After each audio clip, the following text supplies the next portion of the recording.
Hello, everyone. It's me, Ethan, and I'm really happy to talk to you guys today. Anyway, it is the middle of February, and February has been designated as Black History Month. But I feel like most people just don't know Black history. And I feel like the people that always talk about Black history just complain. And we don't really talk about some of the achievements of great Black artists. Great Black artists like William Grant Still.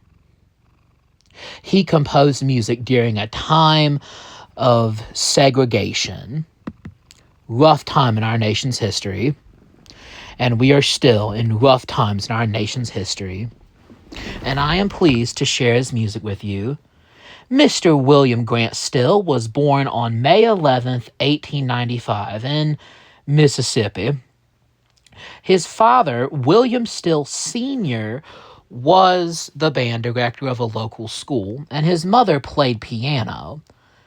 Although, when little William was only 3 months old, his father died of typhoid fever very suddenly. And his mother had to move them to Little Rock, Arkansas, and his mother got a job teaching. And his mother remarried, and little Billy Still, as he was called to his friends, had a stepdad at age 9. And his stepdad got him violin lessons, and his mother taught him to play piano. And it was during that time where he was introduced to all kinds of music. Church music, ragtime music, which was popular when he was young, and also opera music from his stepdad, and classical music from his mother, and his grandmother taught him what's called Negro spirituals, which were slave songs because his grandmother was a slave.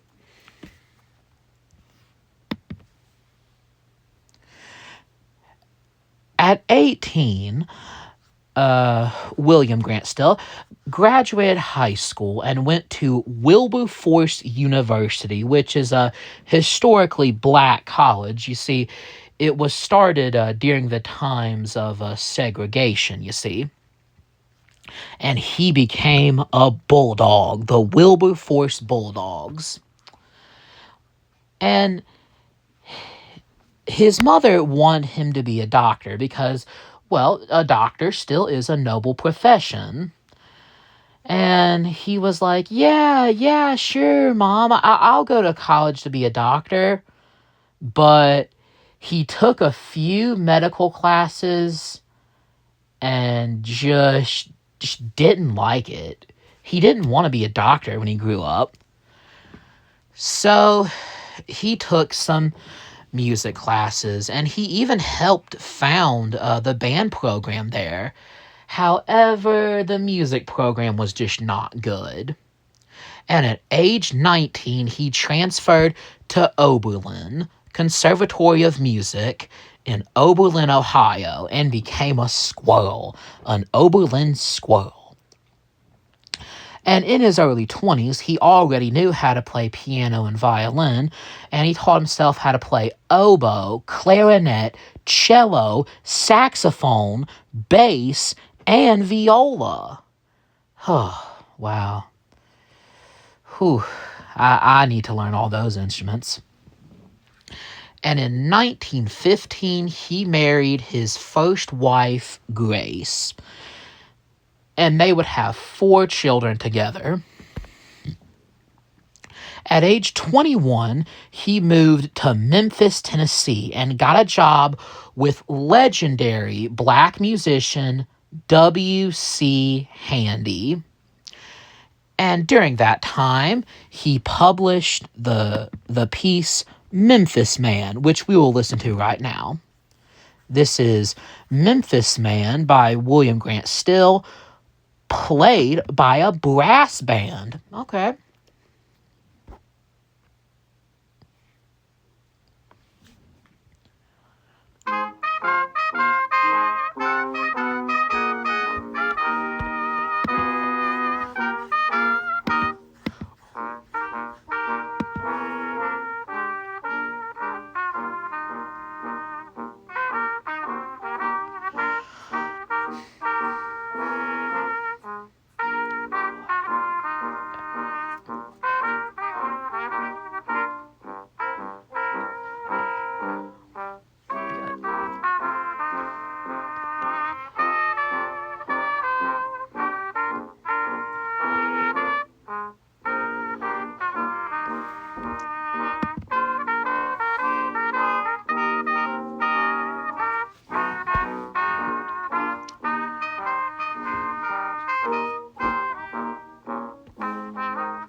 Yep, that is Memphis Man by William Grant Still.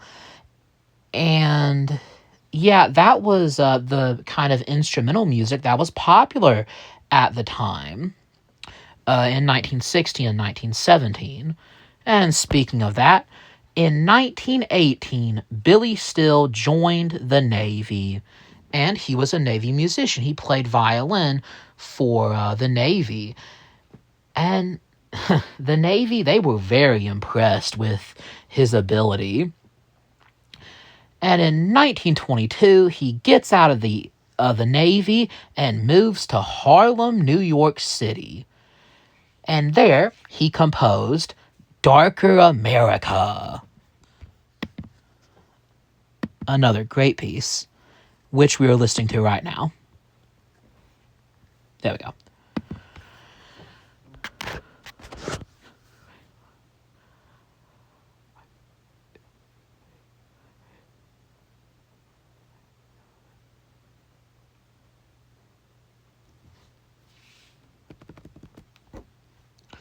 Hold on, it should be sound here in a minute.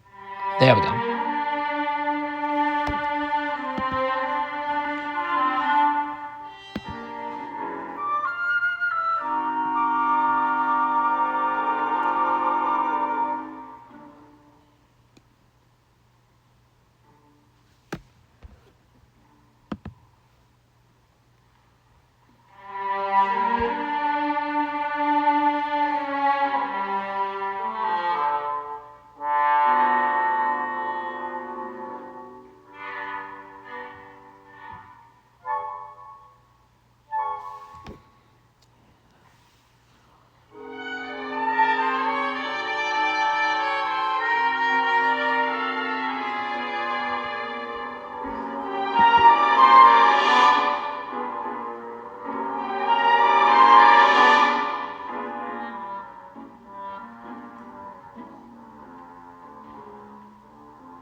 Yep, that was Darker America by William Grant Still. And in 1926, he composed Black Belt. And let's listen to some of Black Belt. Yes, this is from the Black Belt by William Grant Still.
Yep, I liked that one from the Black Belt.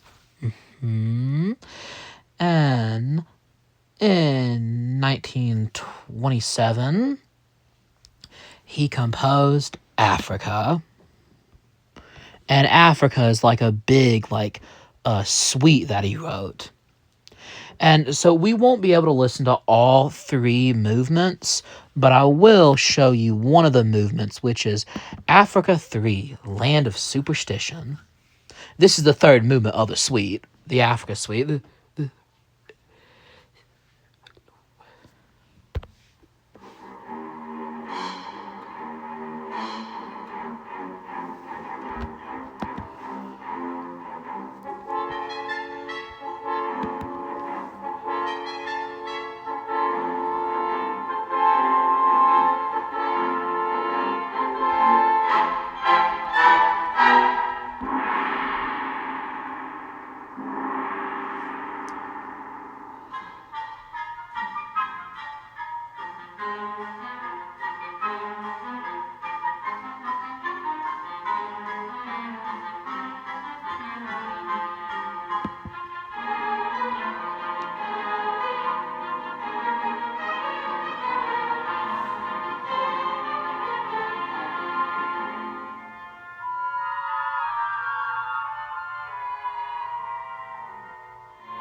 Yep, that was some of Africa. Movement 3, Land of Superstition. Pretty cool. And in 1930, he composed his first symphony, Afro-American. Presumably he's talking about African-American, not, the afro, the hairstyle.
I hope you don't mind me skipping ahead a little bit.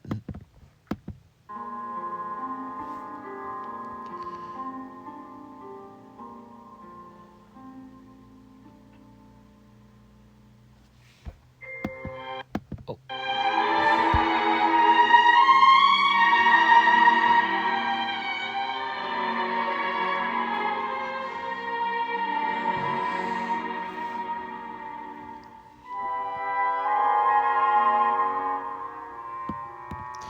All right, I think that's enough of the Afro-American Symphony in A-flat major. That's a key I don't get a lot.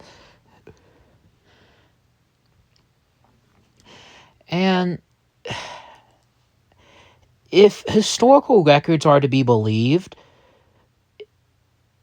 Billy's first wife, Grace, was abusive, which is why in 1931, William and Grace got divorced.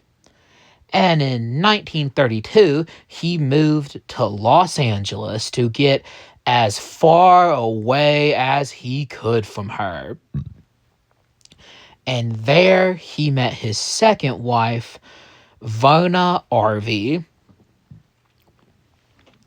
And they got married in Tijuana, Mexico. And the reason why they couldn't get married in LA or San Diego is because the USA didn't allow interracial marriage at the time.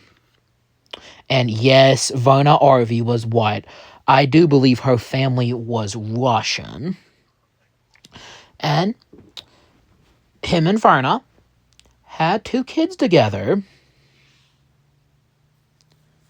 And in 1937, he released Song of a New Race, which is what I'll play for you right now. This is his second symphony, Song of a New Race.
Yeah, I like that one. That was pretty.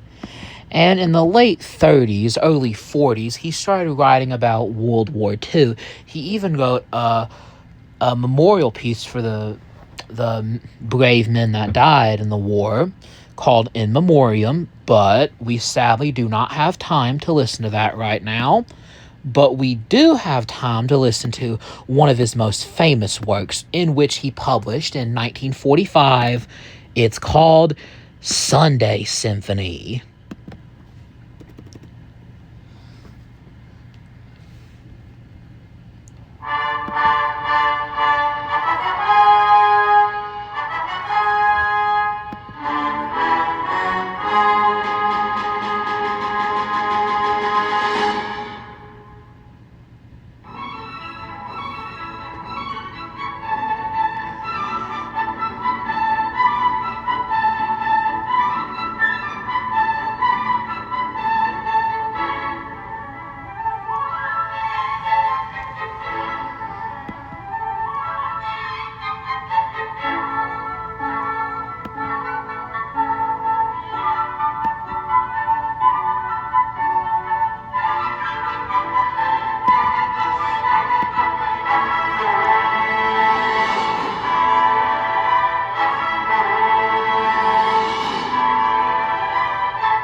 Yeah, that really does feel like waking up when you're about to go to church, but you realize you're late and you don't want to be late because if you show up late, you're going to get singled out and you're going to feel awkward going into the fellowship hall or the chapel, wherever you worship, and you're going to be like, oh, no, nope, all eyes are going to be on me. I don't want that. So you're kind of rushing to get out there. Yeah, especially if you got kids. Ooh, that's going to be hard. But yes, I do believe that's what Sunday Symphony was about. And in 1948, he wrote Wood Notes, which is about the beauty of the American South. And if you live in the South of the USA, come on, there is some beautiful things for you to see. It's not just trailer parks and meth labs, or meth labs in trailer parks. No, there really are some beautiful things to see down south, and that is what Wood Notes is about.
Yeah, that's pretty. Wood notes. And in 1950, he got full of patriotic spunk and he wrote Western Hemisphere Symphony, which is about his love of America post World War II.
Yeah. Yep, that was Western Hemisphere Symphony. And in 1957, our little our little black Toby Keith wrote The American Scene. And the American Scene, it was comprised of several different movements. And well, I'll get you to listen to some of these movements. And as much as I love the South, we've already heard of what William Grant Still thought about the South in Wood Notes. So let's listen to The American Scene, the West. Yeah, the far West. This is.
Yeah, that was the Far West.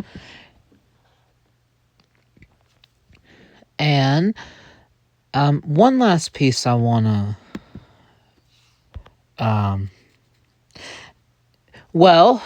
before I show you guys the last piece, I need to mention that in the 1960s and the 1970s, he was getting pretty old, so he decided to start revisiting his older music and just re-releasing that and touring that more. And he also spent some time in retirement. And, I guess we should get to it now. He did eventually die in 1978 of heart failure. But, in my opinion, he was a great, underrated composer. And that man, despite having all the setbacks of segregation, he still triumphed. And I want to show you guys Spiritual from the Delta. And yeah, you know who this is by.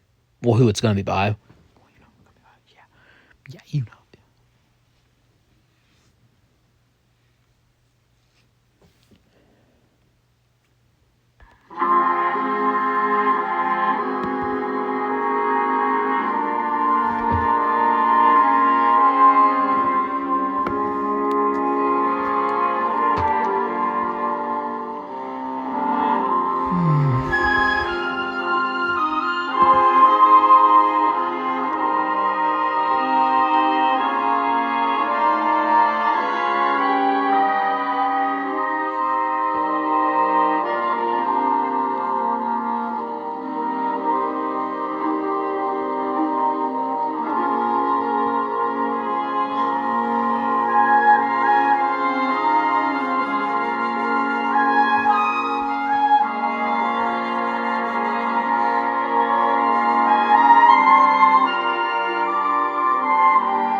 Whew, yeah, that was something. I got the chills. Well, that's the end of this video. And I really hope you enjoyed the beautiful art that Mr. William Grant Still created. He really was a great black composer. A great composer in general. All right. Well, thanks for listening.